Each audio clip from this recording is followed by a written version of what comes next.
So Tna Impact took place once again in Orlando, Florida.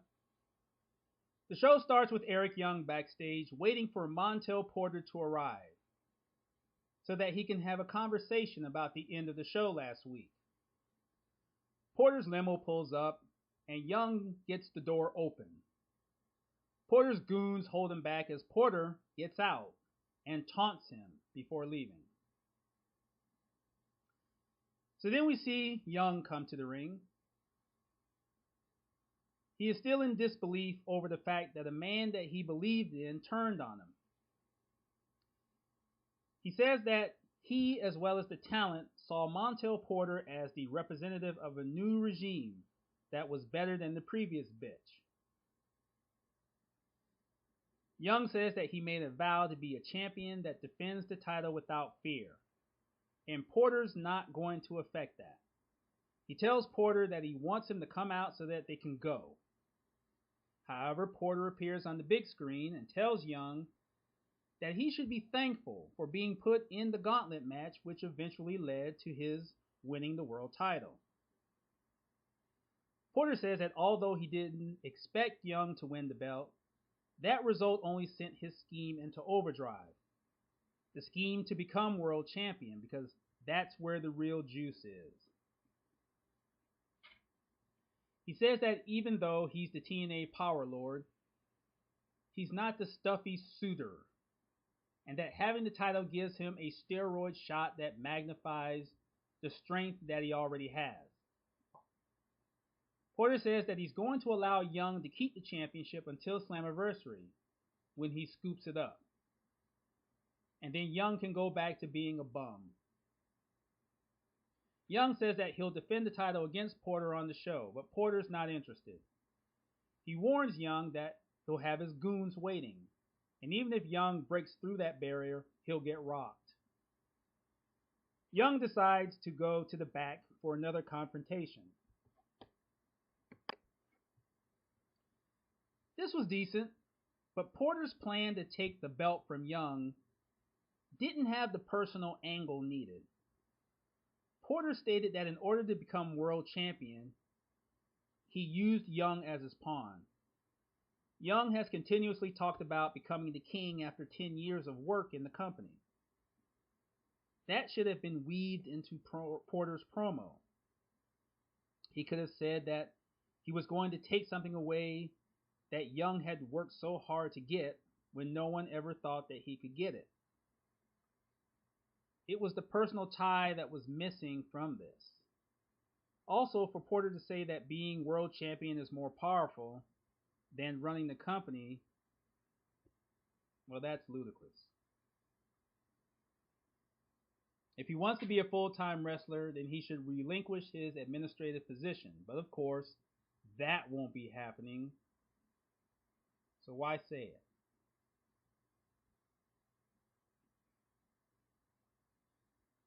Another week, another lame on-location series of segments. This time we have Bully Ray at Dixie's house, wanting to put her through the wood.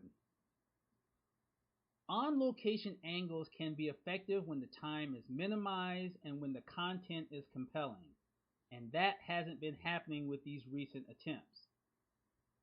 Watching this muck that took place left me with 3 questions. When is TNA going to realize that Dixie Carter is not entertaining? When is TNA going to realize that Rockstar Dud is not entertaining? And TNA turned Bully Ray face for this? More garbage of which I'm not going to try to figure out why. So then we see Magnus and Jeff Willow battling on a stairway backstage. The fight leads to the entranceway and Bram attacks Willow from behind. The action ends up in the ring, which leads to a handicap match. Magnus and Bram versus Jeff Willow. Okay match. The match ends with Willow hitting Bram with a spinning mule kick, Willow delivers a blow to Bram in the corner, comes back out, and returns with a cartwheel and a shot to the face. He follows that by vaulting off the middle rope in the corner and burying his boots into Bram's chest. Willow takes a shot at Magnus and then tries to go for the twist of fate on Bram. However, Bram shoves him toward the ropes and Magnus trips him. Bram delivers a suplex to Willow and makes the tag to Magnus. He tells Magnus to wait, and then he goes under the ring to pull out a pry bar.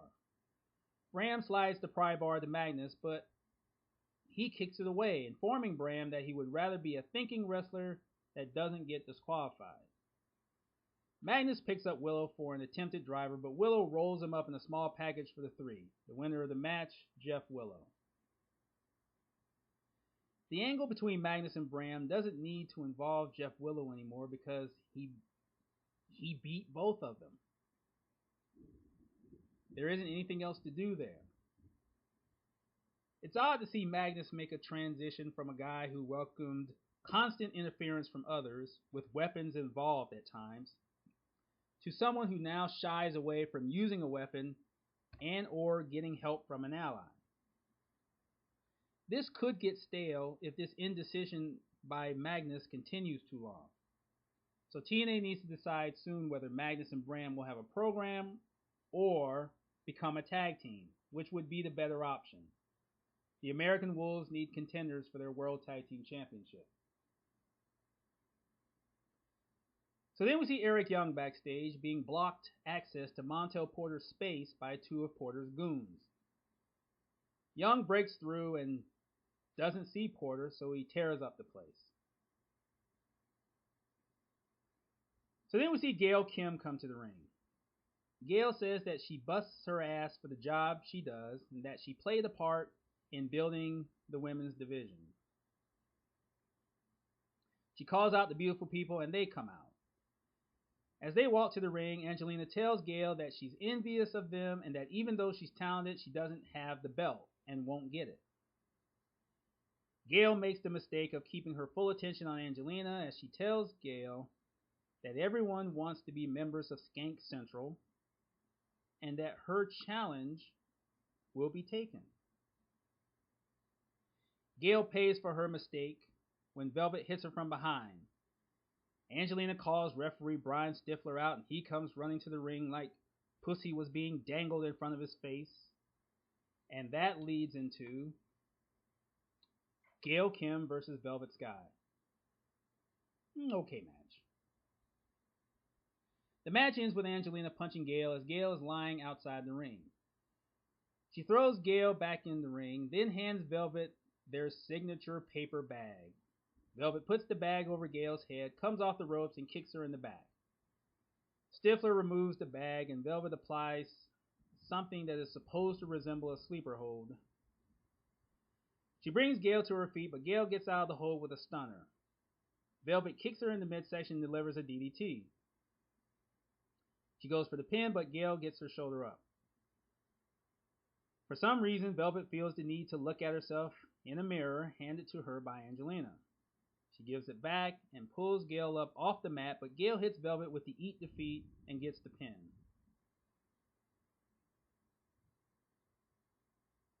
The winner of the match, Gail Kim.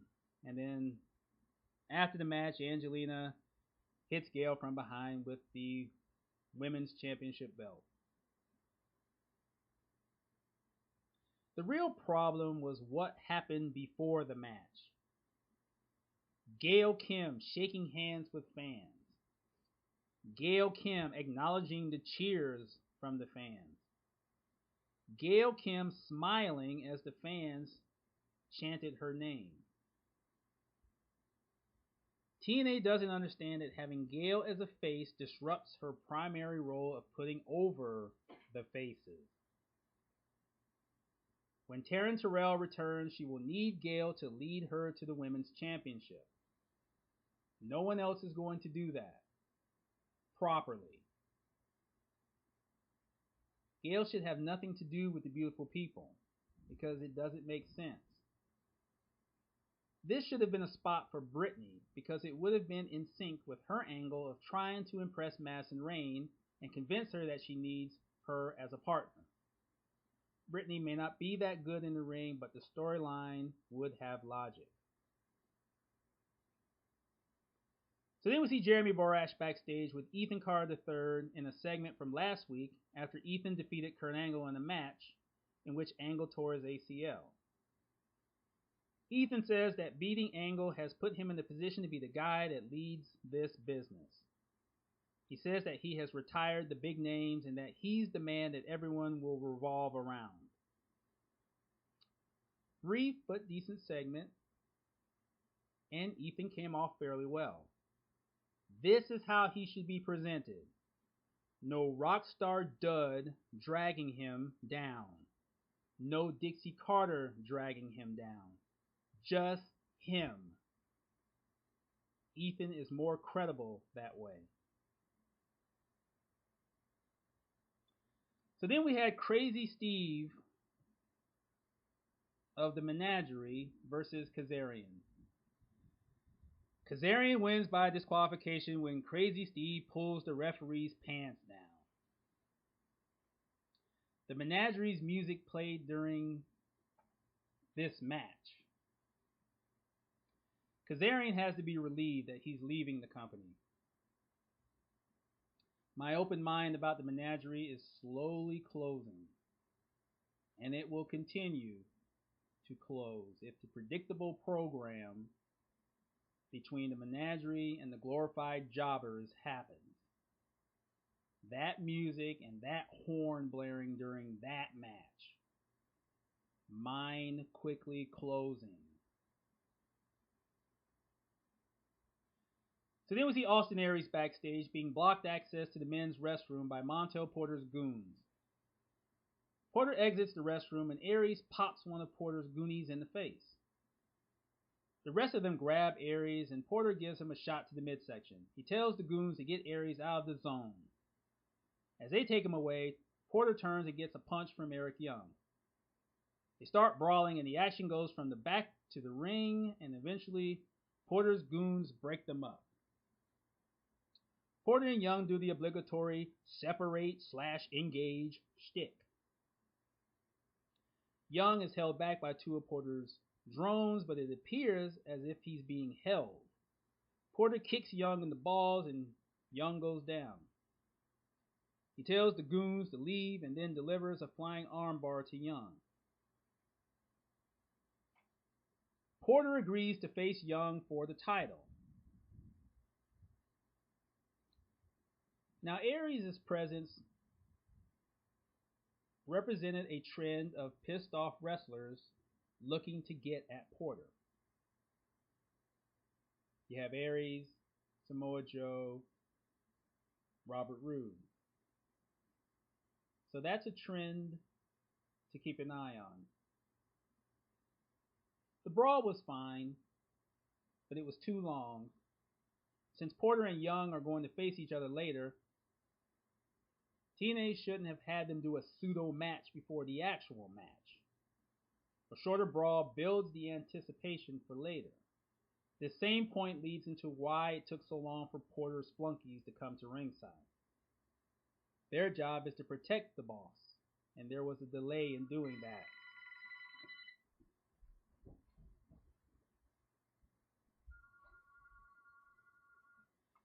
So then we had James Storm versus Mr. Anderson. Decent match. The match ends with Storm coming off the ropes and delivering a DDT to Anderson. He goes for the pin, but Anderson gets his shoulder up. Storm goes for a second pin, but Anderson kicks out. Storm goes outside and gets a beer bottle from under the ring. As he goes up the ring steps, he takes a swig of liquid, but doesn't swallow. Storm re-enters and tries to slam Anderson with the bottle, but Anderson catches him and tries to go for the mic check. However, Storm spits the beer in his face and nails him with the super kick. He pins Anderson for the 3. The winner of the match, James Storm.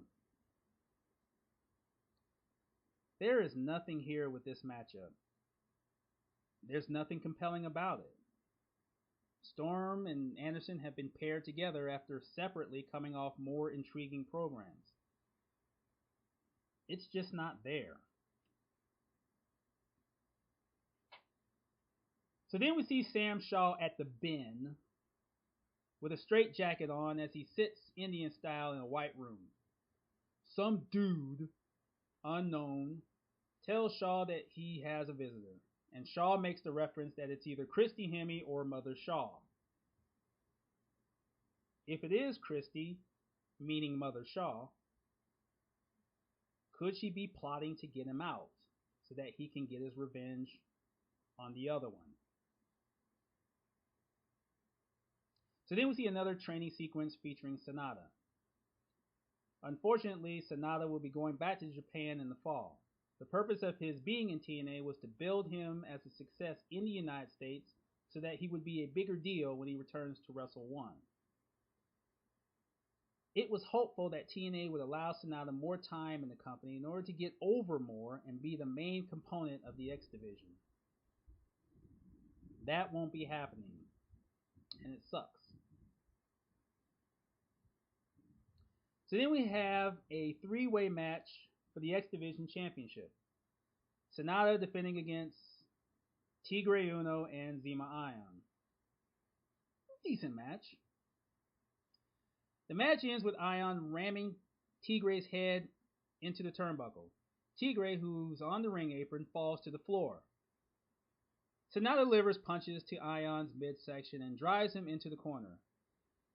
Sanada then proceeds to deliver chops to Ion in 3 corners. In the 4th corner, Ion reverses positions and comes at Sanada. But Sanada switches those positions again and delivers that chop. Sanada comes down with an elbow to Ion's neck and then puts him down to the mat with a chop. Both men exchange chops, but Tigre hits both of them with a dual dropkick. He follows that with a springboard corkscrew plancha from the middle rope on the outside to both men. Tigre throws Ion back into the ring and goes to the top rope, but Ion pushes him off the top turnbuckle, causing Tigre to land on the top rope and land on the floor. Sanada comes off the top rope with a springboard chop to Ion's head, and then executes a tiger suplex for the 3. The winner of the match, Sanada. Why is Tigre Uno getting another shot at the X Division title when he just lost the 2 out of 3 falls series to Sanada at Sacrifice for the title? TNA's lack of commitment to the X Division is the reason why we haven't seen Sanada defend against anyone else. Zema Ion is a talented wrestler, but his association with the glorified jobbers has hurt his credibility as a contender. Zema Ion needs to be on his own, and Sanada needs new opponents immediately. So then we see Sam Shaw again in the same way from before, and the same guy from before appears with Shaw's visitor. It isn't Mother Shaw. It's Gunner. Gunner tells Shaw that he's there to talk with him. Odd to see, considering that Gunner never made any reference about Shaw until after Shaw's trip to the bin. Gunner's preoccupation with James Storm would be the cause of that. So as far as this between Gunner and Shaw, stay tuned. So then we have the World Heavyweight Championship. Eric Young versus Montel Porter. Decent match. The match ends with Young attempting to come off the top rope with a flying elbow. Then Kenny King appears and pushes Young off the top turnbuckle, causing him to split his nuts on the top rope. The referee calls for the bell. The winner of the match by disqualification, Eric Young. King gets Young on the mat and starts pounding. He picks up Young and delivers the royal flush. King leaves the ring and returns with a mic, which he gives to Porter. Porter tells Brian Hebner to continue the match and attempts a pin on Young, but Junior refuses. Porter tells him either he delivers the pin count or his employment is terminated. But then King clocks Junior with a right hand. Young tries to fight back, but Porter and King keep busting him up. Suddenly, Robert Lashley runs into the ring, but he ends up spearing Young. King celebrates in his own way, and Porter proudly greets Lashley. King tosses two chairs into the ring and sets them up opposite each other. Lashley body slams Young onto the chairs. Porter holds up the belt, turns it into a pillow for Young, and celebrates with his newly formed Black Brigade. Show ends.